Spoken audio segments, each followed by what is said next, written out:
As Prime Minister Narendra Modi completes 1 year in office, we are here to discuss all that he's done right and all that he's got wrong. With me, I have a panel. I have from the BJD, Jay Panda, from the BJP, Subramaniam Swamy. I have Veer Sahgal, political analyst. I have Manish Tiwari from the Congress.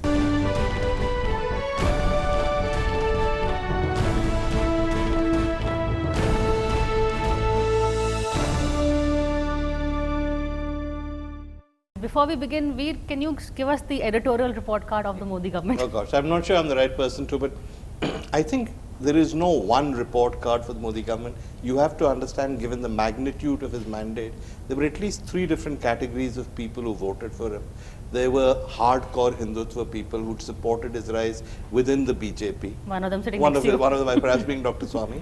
There were people who believed in him because they believed he was a visionary, a man who would do things, who would get the economy moving. And then there was the vast undecided who looked at the Congress, looked at the campaign it fought, looked at the record of UPA 2 and decided Modi was the best bet. If you look at them now, my sense is that the Hindutva guys are probably the most disappointed, because there's a sense that Modi has sold out. He's become part of what they call the Lachan's elite and therefore has abandoned their agenda.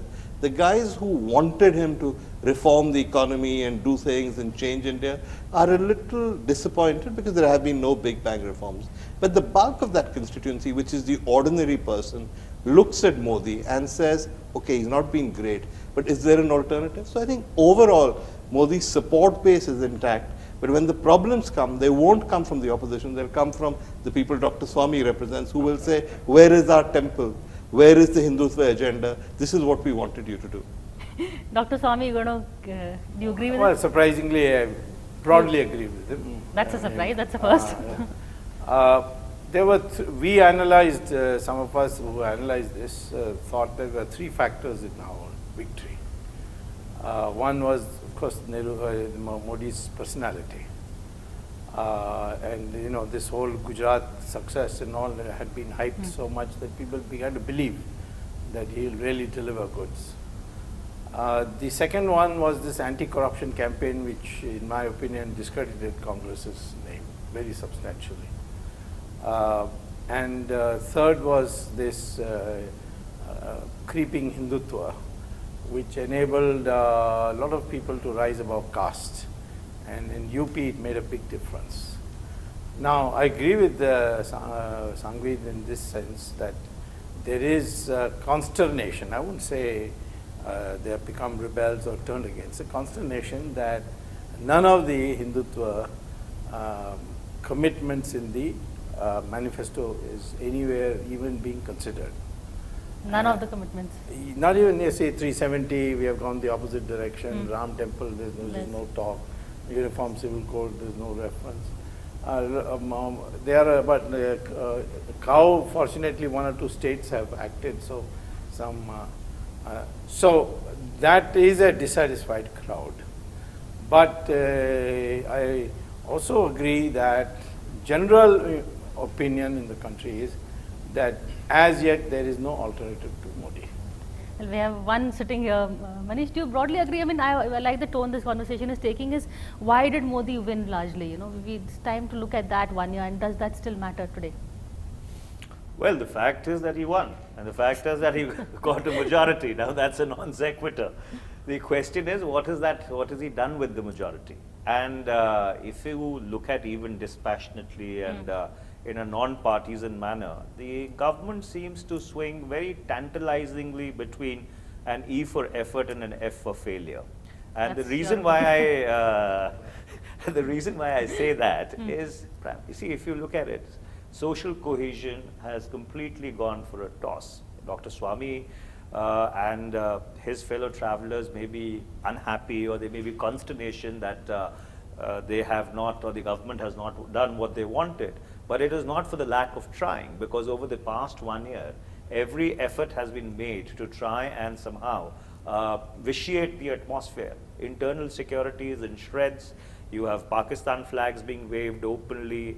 You have the Naxalites kidnapping 300 villagers the day the Prime Minister is in Dantewada. Economy, well, let's set the better. It's plunged to the depths of nadir. If you look at the economic survey for the month of February 2015, out of 8 core sectors of the economy, 5 have recorded a negative growth. And insofar as international relations is concerned, well, the Pakistan or the Sharm el Sheikh moment of this government, as I call it, where Pakistan came rather early in the term. And finally, with China, well, it's a different ball game. In order to deal with China, first of all, you have to understand China. And I think that understanding is not there. We have someone who understands China, yeah. So in some, I guess, but you're right, as yet, there is a feeling that he should be given a longer rope.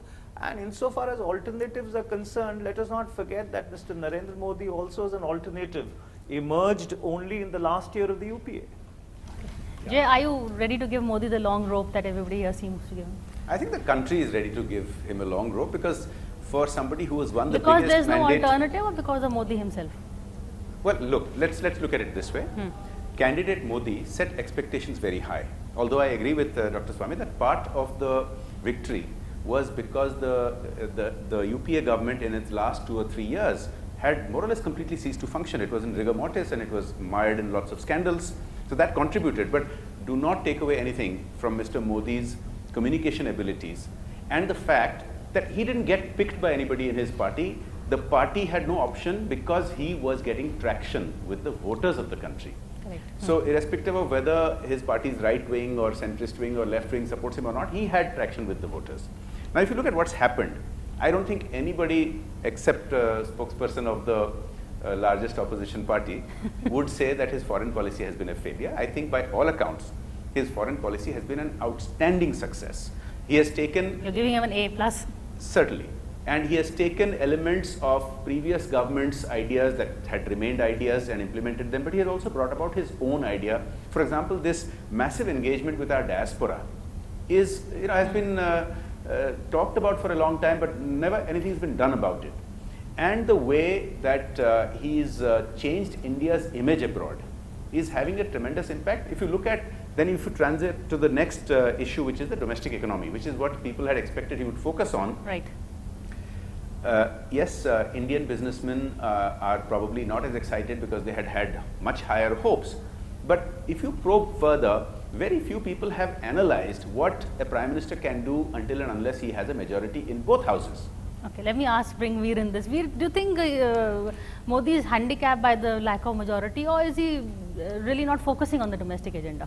Well, I think prime ministers fall into 2 categories. There are tinkerers who look at an economy like a train that's running and say, we'll keep it on the tracks, we'll be all right, and we'll go fast and we'll get to this station early. And there are structuralists who blow up the train and build an airport instead. Modi, we all thought would be a structuralist, that there would be big bang reforms, he would change the way in which India is run. Where we were wrong is that he's turned out to be a tinkerer. And judged as a tinkerer, he's done well on some things, badly on some things. Overall, I think he's done okay. But the expectation was that he was a structuralist. He's shaking his head. No, So I respectfully disagree with Veer because, again, this does not address the issue of how do you bring about paradigm shifts, fundamental changes, without being able to pass legislation in both houses. Now, if you look at what has passed, in terms of the economic bills that have passed, it has been the most significant economic legislation in a decade. And in terms of the effort that he is putting forward, you may disagree with some of the efforts such as on land, but there is no lack of effort. Now, clearly his first priority was foreign policy during the first 6 or 8 months of his term. But the focus 17 foreign trips. I think, I don't think we should see that as a negative. I think it was necessary to rebuild India's image. And today, if you take a straw poll, at least on economic commentators, you'll find most foreign commentators still see the glass as half full for India. And I think it's largely because of this outreach abroad. It's only domestic commentators who had maybe higher expectations. And I think you ought to allow 2 or 3 years for some of these efforts to bear fruit. Dr. Swami, I'm going to bring him, but first I want to ask Manish one question which I picked up from his. Rebuild India's image abroad. Wasn't Manmohan Singh the better brand ambassador? He already had an image abroad. Look, Is Modi building his own image? First of all, let me reply to what Jay had said about not having a majority in the upper house of parliament. See, the raison d'etre of any parliamentary system is that the government has to walk that extra mile to build a consensus. So therefore, to turn around and say that because we don't have a majority and therefore there is a certain degree of dysfunctionality, I think is a contradiction in terms.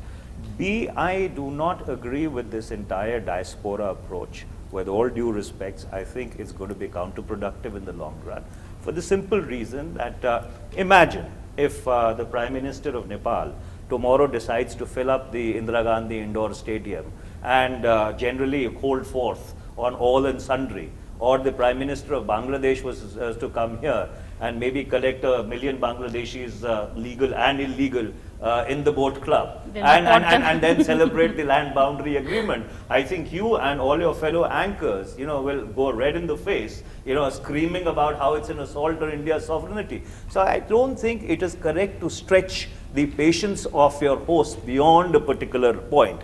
And the manner in which it has been happening, I'm sorry, we may have our domestic differences. There may be, the opposition may hold a certain perception about the previous government, but you do not go to Canada and you do not go to China and then try and make a song and dance about it. Ultimately, you are only hurting the image which you think that you are trying to build. So therefore, there is a complete contradiction in terms. Let's ask Dr. Swami if he's ashamed of being an Indian. Well, were you ashamed? Now it's okay. But Now your government's in power. I think that's overdone, actually. In fact, Manish Tiwari should remember that WikiLeaks spoke about how Mr. Rahul Gandhi told the US. Wondering when he'll bring Rahul Gandhi in the discussion. it took 15 minutes. He told the US political attaché that the RSS and Hindu terror was more dangerous than Lashkar-e-Taiba. I don't think these remarks should be torn out of context. But let me say one thing for Modi. There are some steps he took. In the beginning, we were critical. But today, we think that in the national interests, we have benefited. Take, for example, this alliance with PDP. Which he has just criticized. Yes. Oh, we have a deputy chief minister there and several ministers. We have got access to so much information that we never had before. And therefore, I think, and now it's also settling down in the sense that Mufti is much less extreme in his speech. So it's maybe he'll pull it off, and if he pull it off, then of course a great propaganda victory that the Muslims and Hindus have come together to rule Kashmir. So I think really 1 year is too short, and perhaps Delhi is a very strange place, and you come totally, having never worked in Delhi, it is. Some adjustment period has to be given to him. I would rather judge him more closely after 2.5 years than now. I think Delhi is a strange place. I'll just take him literally and talk about the Delhi Assembly. Wasn't that the first wake-up call really that Modi needs to get things right? I think so. I think that second constituency we talked about, people who said that Modi would change everything, they began to feel that perhaps he's not delivering, and they looked for an alternative. The thing about Modi is that every time you want to praise him, you can't really do that without referring to UPA2. You refer to UPA2 and you say there were scams, there was policy paralysis, nothing happened, and you say under Modi all of that is gone, which is, I think, true. But 1 year on, should you still be referring to UPA2? Judged against the UPA2, which was many minuses, lots of positives, but judged from zero, not a lot of positives. And if you're going to say the problem is the Rajya Sabha, that's absolutely right. But hey, he knew this, no? We didn't know what the Lok Sabha victory was going to be, but we knew what the composition of the Rajya Sabha was. So at the time he went around making these rash promises, he knew exactly what the problem was going to be. So why did he make these promises? No, may I add two things here? See, first of all, I think this Rajya Sabha's importance is overrated. One thing you and Jaitley agree on. No, he's from Rajya Sabha. No. In the first year, there could be a lot of things for which you don't need a vote in the Rajya Sabha. Tax changes. Now, that's where we are getting real flack. Same thing as on some of the draconian measures on black money. It's being received very badly. Raising prices of petrol. You're the one who says they don't do enough on black money. I do, but this is not about black money. This is in case you are caught with black money, what should be done to you, not to bring it back. The methods of bringing it back are in my petition to the Supreme Court. So these are some of the areas where you don't need a vote of the Rajya Sabha. And we have focused too much on legislation. We need to take a quick break, but don't go away. Come back and we're going to continue this discussion on Modi's 1 year in government. We are discussing Prime Minister Narendra Modi's 1 year in government. But Jay, how would you feel if he does what he's planning to do and holds a joint session to pass some of the bills? Won't then you say that he's bullying his way through? There's less consensus and more bullying. Look, over the past 67 years, on average, more than 10 ordinances are passed every year, and joint sessions have been held before to do and undo laws. So it's nothing, anything that's constitutionally permitted should be seen in that light rather than bullying or caving in. But I want to address the issue that, look, without having a majority in the Rajya Sabha, it's difficult to bring in sweeping changes. But what has happened should not be undermined, because again, Manish was talking about reaching out to the opposition. Look at the bills that have passed, whether it's insurance, coal, or minerals auctioning. They all have had opposition support to some extent. BJD, for instance, we don't support them on the government on everything, but because of some of our concerns having been assuaged, we have supported on some bills. So that is already happening. And you've asked a very pertinent question, what happens now? Let's look forward. Look at what the predictions are. We are at a historic turning point where India's economic growth rate is now going to be going ahead of China. That's, everybody is consistently now predicting that by the year forward, year ahead of us, we are looking at just under 8% growth rate for India, which is almost back to what we used to have for several years under both NDA and UPA governments. And China has begun to start slowing down, something that has been predicted falsely many times in the past, but it seems to be happening now. So this puts us at a historic vantage point. We need to do more to ensure that millions of jobs are created. And unless we push through even more economic packages in Parliament, these jobs are not going to get created. Manish, what should he focus on? What should Modi focus on in the coming year? What would you like him to be focused on? Well, the first thing is that with due respects to Jay, I don't agree with the economic math, because if you look across the UPA years from 2004 to 2014, you did an average of about 7.75% in terms of growth, despite an economic meltdown and a Eurozone crisis. And those numbers do not square up to the earlier UPA term of NDA term of 1998 to 2004. So therefore, notwithstanding all the rhetoric about policy paralysis, etc., this government got very sound fundamentals in terms of an economy to take off on. What worries me is the absolute and abject slowdown in the agriculture sector. Agriculture in the February of 2015, as compared to the previous February, grew by only 1.1%. So therefore, there is a general spectre which is not only being articulated by us, which is also being articulated by Dr. Swami's colleague, Mr. Arun Shourie, that the economy is cruising for a bruising. You know, it is completely and absolutely directionless. And so therefore, under those circumstances, these comparisons with China and the 8% that Jay talks about is probably at the adjusted prices of 2011, 2012. I do not think, given the size of the Chinese economy and the size of the Indian economy, is a fair comparison. To your question, what he should focus upon, I think the first thing that he should focus upon is restoring a semblance of social cohesion in this country, which subterraneanly is under a very severe strain. I cannot resist saying this, you know, taking nothing away from Manish's brilliance in speaking for the Congress. He's used averages in a very, very interesting way. If you take the average of Congress results of all the 16 Lok Sabhas, they would still be in government today.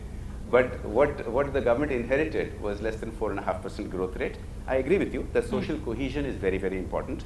I think if you look at what has happened in the last 1 year, there have been some elements within the governing party that have spoken rashly, but they have not been major figures, and they've been put in their place by the leaders in this government.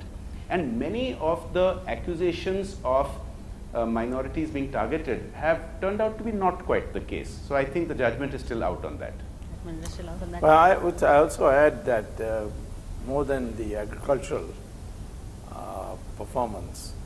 It's really the manufacturing sector which has just not improved, and that's because despite Make in India and no, that's fine, but you have such a high interest rate, and it's being jacked up.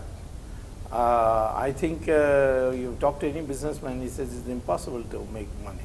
In fact, of the top corporates today, say take the top 10 corporates, their profit they are making doesn't cover the what they call as amortization, that is the principal and the interest that you have to pay on past loans.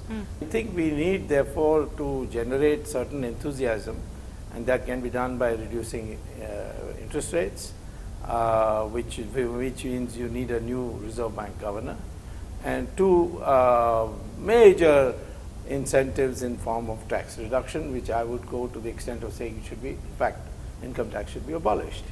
Then you would generate an enthusiasm, rate of savings will go up, and then manufacturing will take off.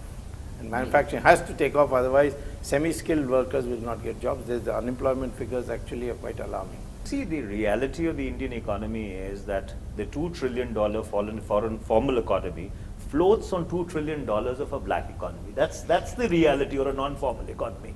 The manner in which this government is going about doing things, maybe for the right reason, in the short run is going to completely kill the retail trade and various other sectors, rather than finding a modus vivendi of mainstreaming what is the non-formal economy. This government seems to have adopted a completely police and a danda kind of an approach. We finally will use some of the last word, and what do you think Modi should do? No, I'm not even going to get into the economic stuff. We've heard enough about it. But let's just look at the psychological position of the Prime Minister and the big picture. Whenever Prime Ministers are elected, they're usually remembered for what they do in their first year. Vajpayee did the nuclear explosion in his first year. Narasimha Rao liberalized the economy in his first year. Rajiv Gandhi did the accords with the Sikhs, with the Mizos, with the Nagas in his first year. He tried to solve the Sri Lankan problem. Indira Gandhi did bank nationalization, privy purses when she came into her own. My worry with Modi is that when his political capital was at its highest, he didn't do anything structural, didn't do anything big bang. He contented himself with tinkering, and we can argue about how successful that tinkering was. With each passing day, I think his political capital is being eroded. When Modi was elected, he was seen as this formidable figure. Amit Shah was seen as this invincible election-winning machine. Well, a year from now, guess what? They're not seen as being quite so invincible or quite so formidable. Who knows what's going to happen in Bihar, but it could go either way. There are already voices within the party which suggest that the party is not as much in awe of him as it once was. The lower your political capital, the less your ability to make changes. And that, I think, is going to be Modi's problem. Well, that's all we have time for now. Thank you for watching this edition of Cover Story. We'll see you again, same time next week.